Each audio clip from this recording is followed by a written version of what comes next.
Bonjour à tous, je suis ravi de vous retrouver après 3 semaines de pause pour ces 2 minutes de print.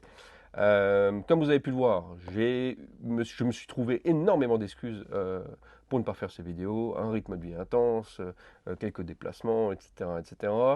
Euh, Vous avez été nombreux à nous soutenir, à nous encourager pour ce partage de connaissances-là qu'on fait via ce canal. On a essayé, plus généralement, ce qu'on aimerait essayer de faire, c'est qu'on a essayé de trouver un moyen d'augmenter la qualité de ces vidéos. On veut essayer de sortir du je fais vite fait une vidéo à l'arrache le soir après avoir couché les enfants pour maintenir le rythme d'une vidéo par jour. Et on va essayer de se donner un tout petit peu plus le temps pour faire monter la qualité de ces vidéos. C'est pas une promesse, on ne sait pas comment on va y arriver, mais en tout cas, on va essayer de se donner le temps de le faire et d'augmenter cette qualité-là. Donc voilà, donc on va aller sur un rythme de publication de 2 vidéos par semaine à partir de cette semaine-là.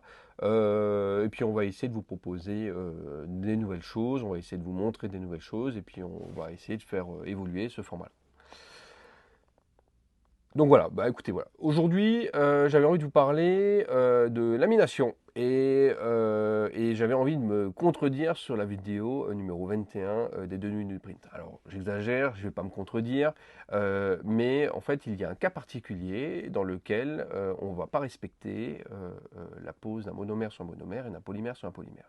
Et ce cas particulier-là, ce sont les micro-perforés.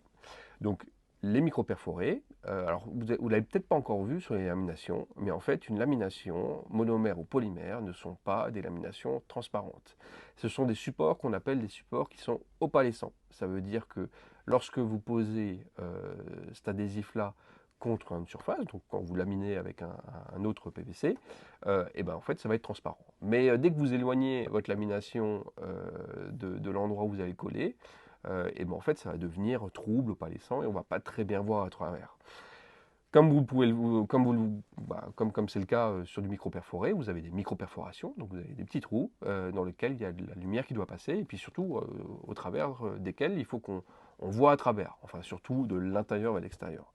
Et si vous mettez une lamination opalescente, donc en monomère ou en polymère, on ne va pas réussir à voir à travers votre micro-perforé. Et c'est comme si on avait posé un adhésif normal. Alors, vu le prix que ça coûte un micro-perforé, autant mettre un adhésif normal directement. Donc pour aller corriger ça, pour réussir à avoir un micro-perforé qui soit laminé qui puisse avoir cette transparence-là, il va falloir changer de matière. Donc il y a 2 types de matières pour lesquelles on va réussir à avoir cette transparence-là. Ça va être des laminations en polyester ou des laminations en coulée. Lamination en polyester, c'est bien, mais ça va vous permettre de faire qu'un seul type d'application, puisque le polyester c'est extrêmement rigide, et puis c'est quelque chose qui se déforme absolument pas. Avec des laminations en polyester, vous allez pouvoir faire que de la vitrine. L'avantage, c'est que c'est légèrement moins cher que le PVC coulé, donc si vous êtes tiré en prix, vous pouvez vous permettre d'aller sur la lamination polyester pour laminer vos micro-perforés en vitrine. Et puis sinon, pour tout ce qui est micro-perforé, il va falloir déformer un petit peu. Je pense particulièrement aux arrières des lunettes arrière de véhicules. À ce moment-là, il va falloir passer sur une lamination coulée et pas n'importe laquelle. Ce sont des laminations coulées optiques spécifiquement faites pour du micro-perforé. Donc voilà, voilà pour la vidéo du jour. Si vous avez des questions, vous n'hésitez pas à les poster en commentaire. Et puis c'est avec plaisir qu'on se retrouve d'ici 2 jours. À bientôt.